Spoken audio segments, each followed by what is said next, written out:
ሰላም ጤና ይስጥልን ተመልካቾች እንደምን ቆያችሁ ከጌዲዮ ቴሌቪዥን ዜና ሰባታችን ጀምሯል ዜናዎቹን እየመራው አብሬያችሁ መቆየው ብሌን ተገኔ ነኝ አብራችሁን ቆዩ በቅድሚያም አበይት ርዕሰ ጉዳዮችን እናስደምጣችሁ ሰብአዊ ድጋፎችን በራስ አቅም ለመፈጸም ሁሉም ተቋማት በቁርጠኝነት መስራት እንዳለባቸው በጌዲዮ ዞን የቱሪስት መዳረሻ ስፍራዎችን ለማልማት በትኩረት እየተሰራ መሆኑ ተገለጸ በወረዳው የተጀመሩ የልማት ተግባራት ተጠናክረው እንዲቀጥሉ የድጋፍና ክትትል ስራ ማጠናከር እንደሚያስፈልግ የዲላ ዙሪያ ምክር ቤት አባላት ተናገሩ።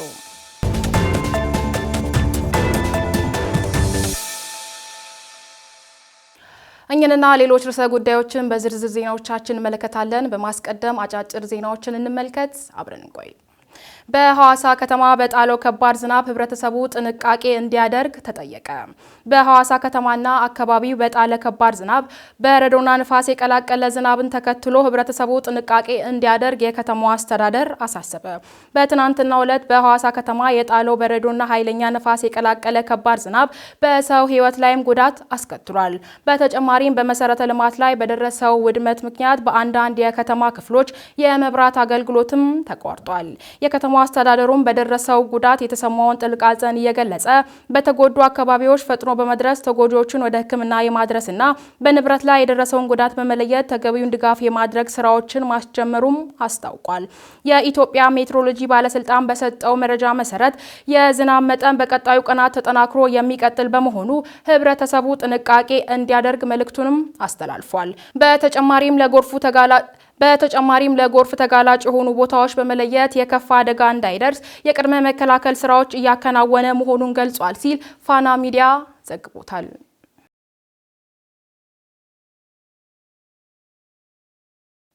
ኢትዮጵያ በምክክር መንገድ ከቅሬታ ወደ ይቅርታ ከልዩነት ወደ ጋራ ራዕይ የምትሻገረው በውይይት እንደሆነ ተገለጸ። ሀገራት በታሪካቸው ዘመናት የተሻገሩት ውስብስብ ፖለቲካ፣ ማህበራዊና ታሪካዊ ስብራቶች ያጋጥሟቸዋል። እነዚህ ፈተናዎች በዘላቂ መንገድ የመፍታትና ወደ ጠንካራ ሀገረ መንግስት ግንባታ የማሻገር መሰረታዊ መንገድ ደግሞ ግልጽ፣ አሳታፊና እውነተኛ ሀገራዊ ምክክር መድረክም ፈጥሯል። በአሁኑ ወቅት በሀገራችን በመካሄድ ላይ የሚገኘው ሀገራዊ ምክክር ጉባኤ የዚሁ ታሪክ ጥረት አካልና የጋራ መግባባትን ፍለጋ ትልቅ ማሳያ ነው።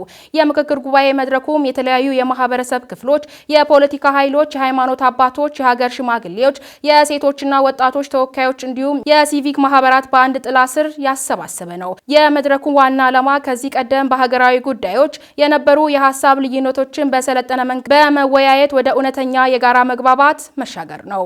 ምክክሩ በርካታ የማህበረሰብ ተወካዮች ድምጻቸውንና እይታቸውን ያለምንም ስጋት የሚያንጸባርቁበት ነፃ የሀሳብ ማሻገሪያ በመሆኑ ለዘመናት ተከማችተው የቆዩ ቅሬታዎች በንግግር ለመፍታት ከመቻሉም በላይ የወደፊት ሀገራዊ አቅጣጫን በጋራ ለመቃኘት አዲስ መንገድም ይከፍታል። በዚህም ታሪካዊ ጉባኤ ላይ የሚነሱ ሀሳቦችን የሚካሄዱ ውይይቶች የሚያሳዩት አንድ ትልቅ እውነት ልዩነቶቻችንን እንደ ውበትና እንደ ጥንካሬ እንጂ እንደ ጠበብተኝነት መለያየት የማንመለከተው አዲስ የፖለቲካ ባህል እየተገነባ መሆኑ ተገልጿል። በጉባኤው ላይ በሚነሱ አጀንዳዎች ዙሪያ የሚደረገው ከባድና የሰረጹ ውይይቶች ሀገራችን ኢትዮጵያ ለገጠሟት ዘመናትን የተሻገሩ ችግሮችም ዘላቂ መፍትሄ ለማስገኘት የነደፉ ናቸው ሲል የኢትዮጵያ ብሮድካስት ኮርፖሬሽን ዘግቦታል።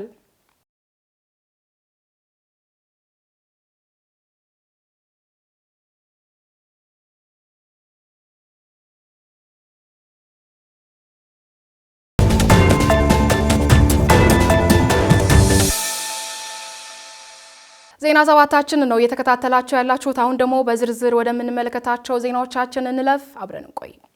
ሰብአዊ ድጋፎችን በራስ አቅም ለመፈጸም ሁሉም ተቋማት በቁርጠኝነት መስራት እንዳለባቸው ተጠቆመ።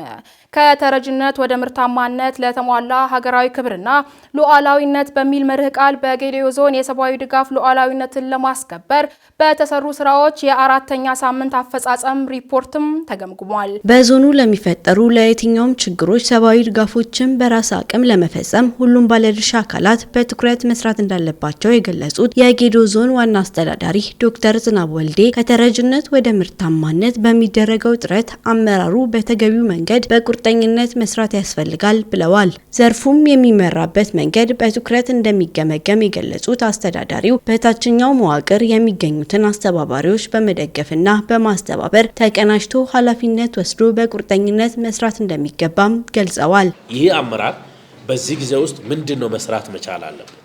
እዚህ ዞን ማከለም ላይ የሚቀርም ታች ቴሌኮም የሚወስድም የመጀመሪያው ከተረጅነት ወደ ምርታማነት ነምበር 1 አጀንዳ መሆኑን በደንብ መገንዘብ መቻል አለበት። ስለዚህ ከተረጅነት ወደ ምርታማነት በምናደርገው ሂደት ውስጥ ሁሉንም በዞናችን ውስጥ ያሉ ነዋሪዎችን የሚመለከት ነው። በጋራ እንደ ሀገር የተያዘውን ራዕይ ልናሳካ እስከሆነ ድረስ ሀገር አሁን ከደረሰችበት ደረጃ አንጻር በምግብ ራሳችንን መቻል አለብን፣ ለአደጋ የማይበገር መዋቅር መፍጠር መቻል አለብን ብለን ማስቀመጥ ነው። ልክ አመራሩ ያንን ሊመጥን የሚችል ድጋፍ ማድረግ መቻል አለበት። ስለዚህ እያንዳንዱ ወረዳ ለእያንዳንዱ መዋቅር የተሰጠ እቅድ አለ።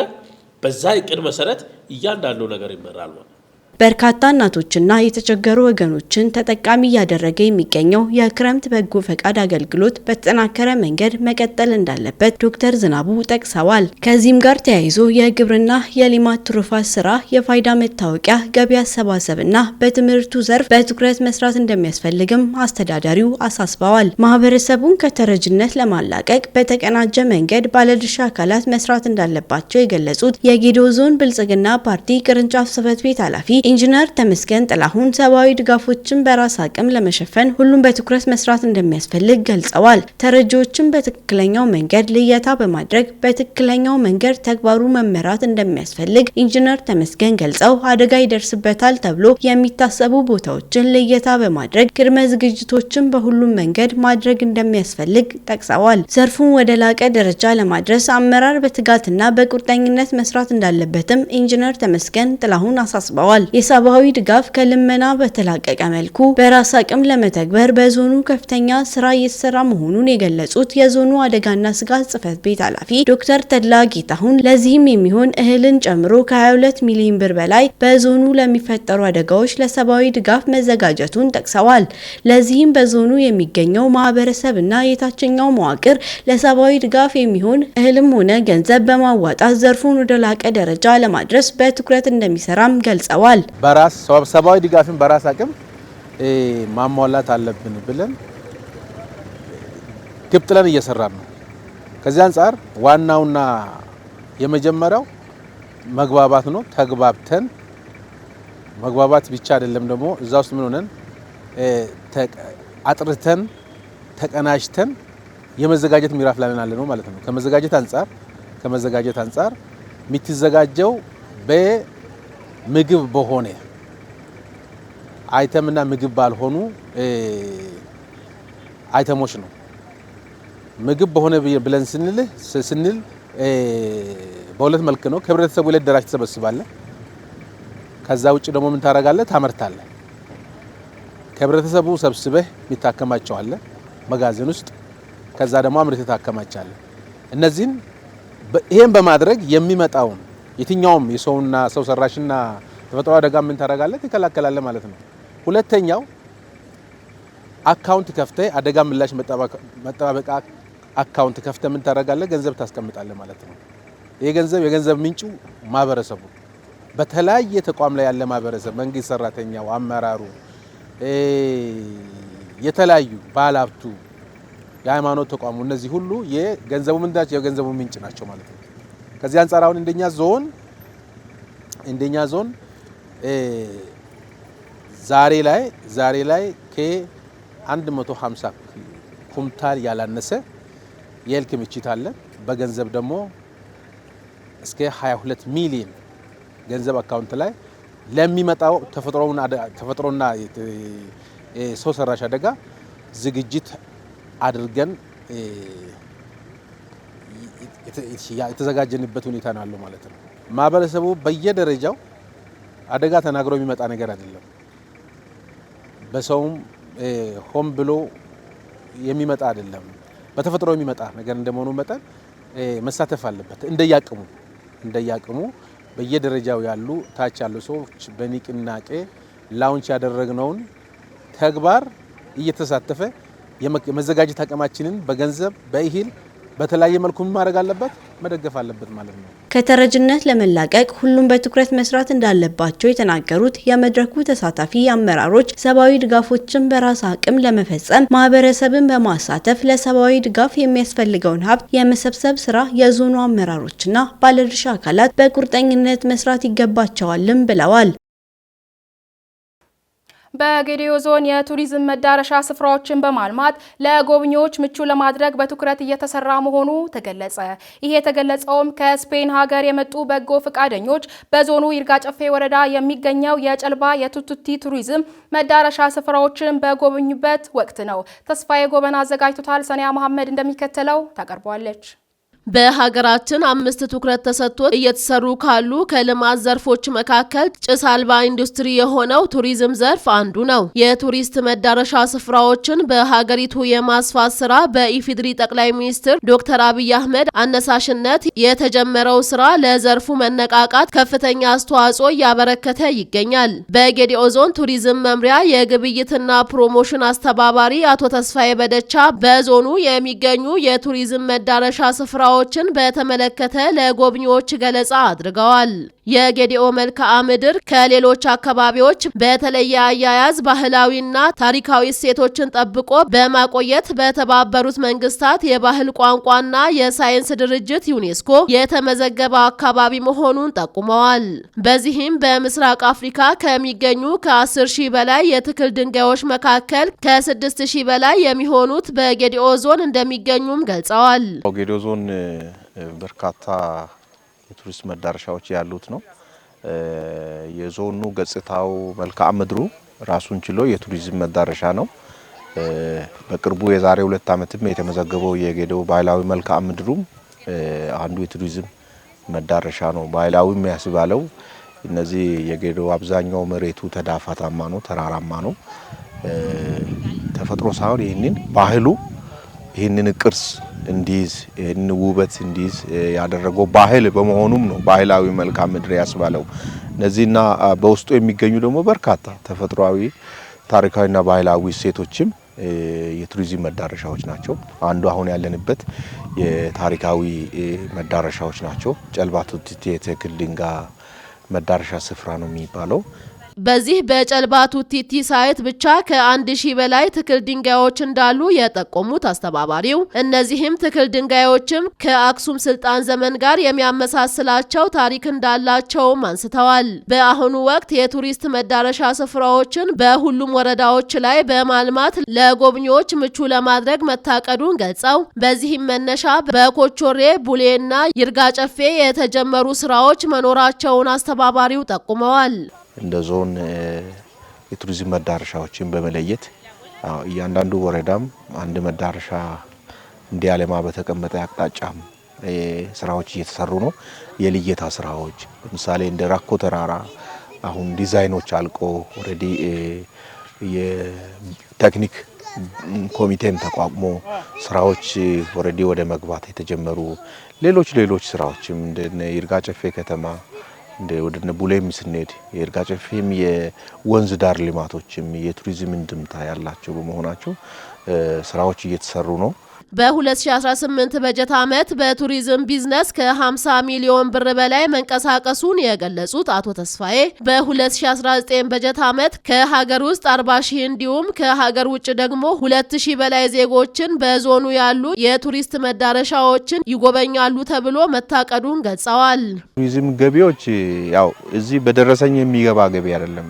የቢዝነስ ቱሪዝም እንለዋለን። አንድ ቱሪስት ሲገባ እንግዲህ የሚያድርበት አለ፣ ለአልጋ ይከፍላል፣ ለተለያዩ አገልግሎቶች ሲከፍል እንግዲህ ባገኘ ነው። እንግዲህ ከአንድ ቱሪስት ከውጭ ሀገር ቱሪስቶች 10,000 እንኳን በአቨሬጅ ብንሰራ ከ200 አካባቢ ቱሪስቶች እዚህ ጌዲኦ ዞን ውስጥ ቢገብቶ ቢወጡ እያንዳንዱ ደግሞ በአቨሬጅ 10,000 ኮስት ቢያወጣ አስቦ በ200 የምናገኘው ገቢ ይሄ ሁሉ እያንዳንዱ አካባቢ ሪቮልቭ የተንቀሳቀሰ ገንዘብ ነው ማለት ነው።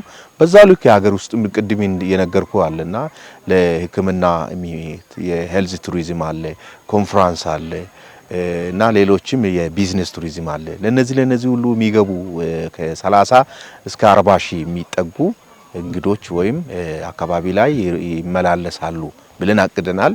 ከዚህም እንግዲህ እንደ ሀገር ውስጥም እያንዳንዱ ኮስት አቨሬጅ እስከ ከ2000 እስከ 3000 ብንይዝ እንግዲህ ያንንም በ40 ሺህ ህዝብ ብናሰላው እንግዲህ ይሄ ሁሉ ያ ሁሉ ገንዘብ አካባቢ ላይ እየተዘዋወረ ነው፣ እያደገ ነው። ብዙ የእድገት እንቅስቃሴዎች መሰረት ይሆናል ብለን እናስባለን። የስፔን ሕክምና ዶክተር አና ፒካኮና ሌሎችም ለኢትዮጵያ ሀገር ልዩ ፍቅር እንዳላቸውም ተናግረዋል። በጎ ፈቃደኞቹ አክለውም በዞኑ ይርጋ ጨፌ ወረዳ ጨልባቱ ቲቲ ባዩት ነገር መደነቃቸውን ጠቁመው እንዲህ አይነት አካባቢን ጠብቆና ተንከባክቦ ለትውልድ ማስተላለፍ ይገባል ብለዋል።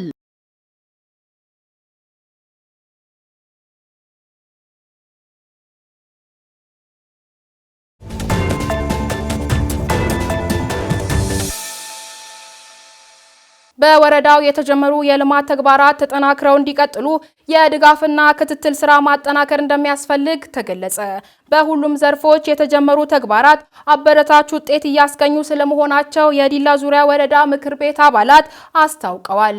አብነት አበባ አዘጋጅቶታል፣ እንደሚከተለው ይቀርባል።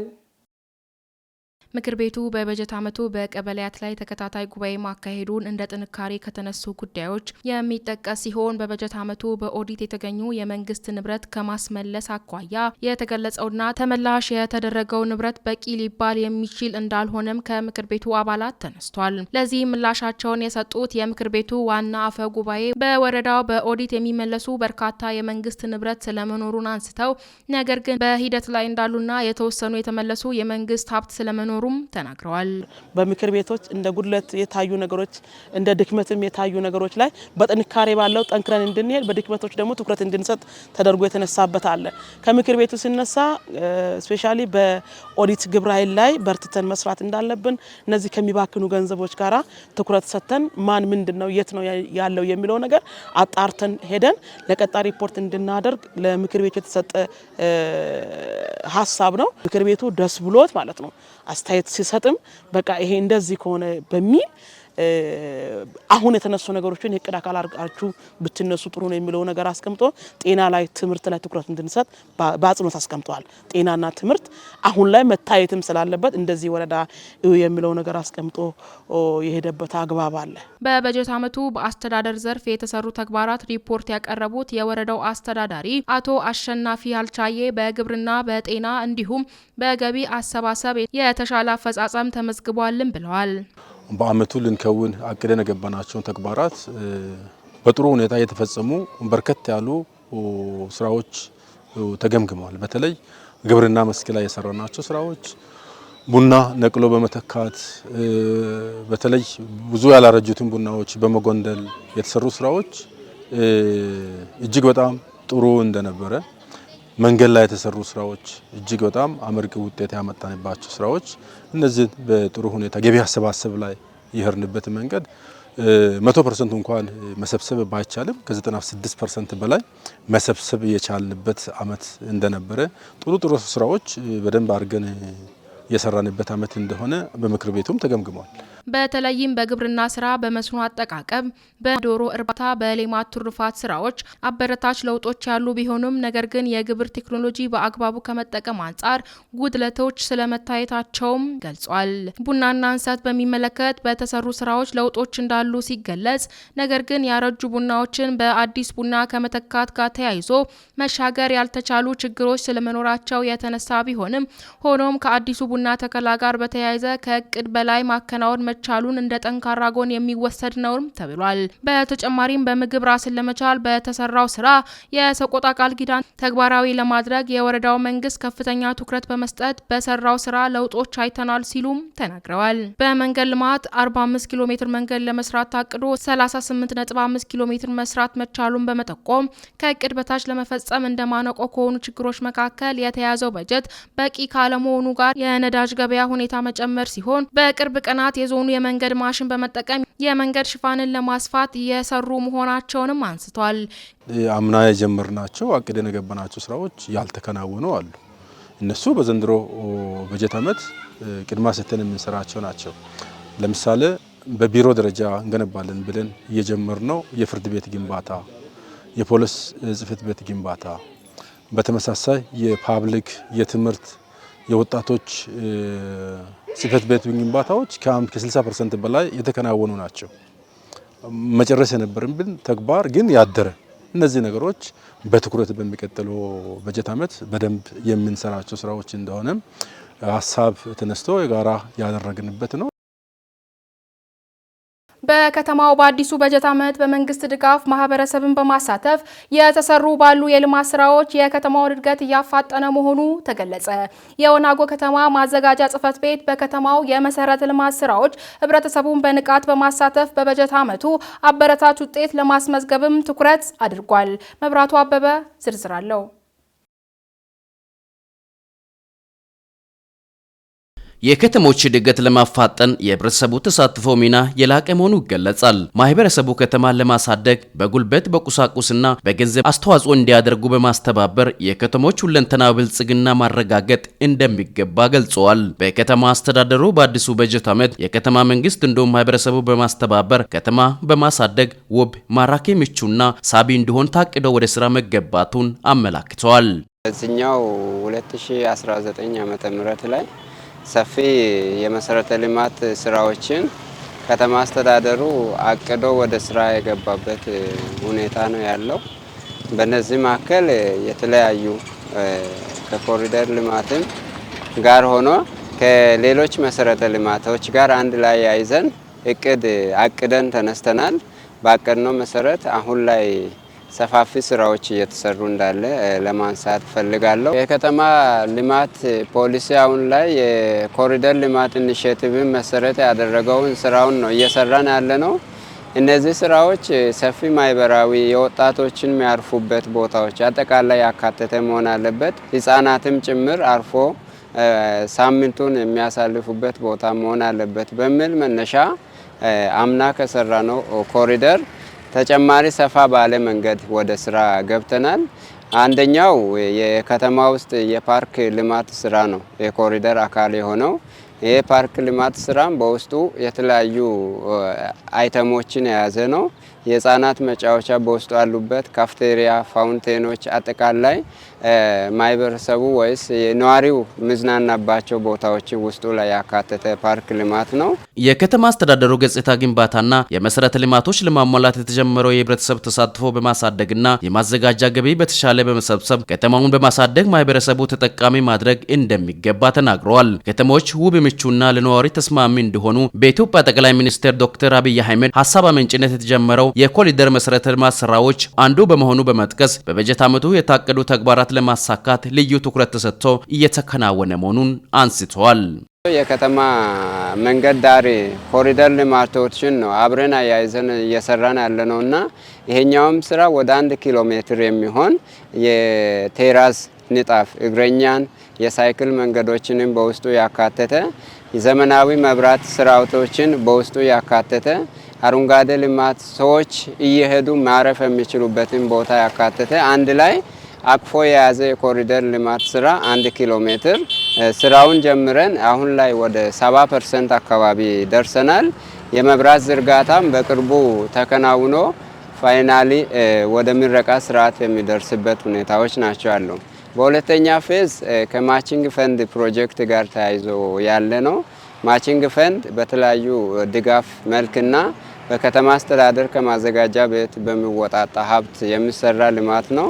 ይሄኛውም ወደ 0.7 ኪሎ ሜትር የሚሆን የኮብልስቶን ንጣፍ እግረኛ በውስጡ የያዘው የቴራዝ ንጣፍ እግረኛ የያዘውን የኮብልስቶን ንጣፍ ሰርተን አሁን 95% አካባቢ ያደረስንበት ሁኔታ ነው ያለውና እነዚህ ስራዎች በውስጡ ያካተቱት ሁለቱም ሳይድ ላይ የሳይድ ዲች ጎርፍ መሄጃ ኮብልስቶን ንጣፍ ላይ አንድ ላይ ተካቶ ነው ይዞት ያለውና በከተማ አስተዳደሩ የታቀዱ ተግባራት በተሻለ ሁኔታ ተፈጻሚ እንዲሆኑ የከተማ ነዋሪ የባለድርሻ አካልና ማዘጋጃ ቤቱ ተቀናጅተው መስራት እንዳለበትም አክለዋል። ለከተማ ዋናው እድገት መሰረት የሆነው የውስጥ ለውስጥ የመንገድ መሰረተ ልማቶች በመሆኑ ልማቶች በደረሰበት አካባቢ የፕላን ማስጠበቅ ስራዎች እየተከናወነ መሆኑን አክለዋል።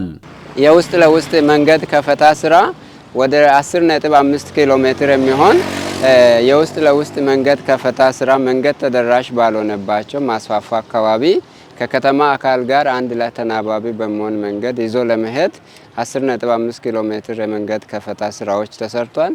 ተዛማጅ ፕሮጀክቶቹ የቄራ ግንባታም በዛ ደረጃ ቄራ ዘመኑን የመጠነና ወናጎ በስጋና በሰንጋ ምርት በደንብ የምትታወቅ በመሆኗም ከዚህ አልፎም ወደ ሌላ አካባቢ የስጋ ምርት ወጥቶም የሚሸጥ ከመሆኑም የተነሳ ቄራው መዘመን አለበት በሚል ከተማ አስተዳደር በያዘው መነሻ ስራዎቹም እደሳ ስራዎቹ ተሰርቶ ከ70% በላይ የተጠናቀቀበት እነዚህ አጠቃላይ ፕሮጀክቶች ወደ ኢኮኖሚ ስንቀይር ወደ 45 ሚሊዮን ብር የሚሆን የገንዘብ ሀብት ያፈሰስንበትና ከዚህ ማከል ደግሞ ህብረተሰቡ በራሱ ግንባታውንም ሰብሉንም ምኑንም ካነሳ ውጪ ወደ 21 ሚሊዮን ብር አካባቢ የሚጠጋ ገንዘብ ከማህበረሰብ ተሳትፎ የተገኘበት ከግሉ ባለሀብት የተሰበሰበበት ሁኔታ ነው ያለውና እነዚህ ስራዎች በቅርብ ጊዜ ውስጥ ለማስመረቅ ባለን ለተቀን እያልን በፍጥነት እየሰራን ያለን መሆኑ ለመግለጽ ፈልጋለሁ።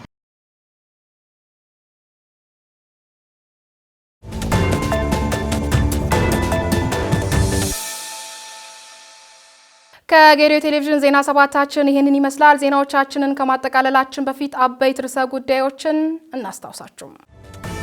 ሰብአዊ ድጋፎችን በራስ አቅም ለመፈጸም ሁሉም ተቋማት በቁርጠኝነት መስራት እንዳለባቸው ተጠቆመ። በጌዲዮ ዞን የቱሪስት መዳረሻ ስፍራዎችን ለማልማት በትኩረት እየተሰራ መሆኑ ተገለጸ። በወረዳው የተጀመሩ የልማት ተግባራት ተጠናክረው እንዲቀጥሉ የድጋፍና ክትትል ስራ ማጠናከር እንደሚያስፈልግ የዲላ ዙሪያ ምክር ቤት አባላት ተናገሩ። ከጌዲዮ ቴሌቪዥን ዜና ሰባታችን የዕለቱ ይህንን ይመስላል። ዜናዎቹን በመብራት ብሌን ተገኔ አብሬያችሁ ነበርኩ። ከመላው የስቱዲዮ ባለሙያ ጋር በጋራ በመሆን ከቀሪ የጌዲዮ ቴሌቪዥን ፕሮግራሞች ጋር መልካም ጊዜ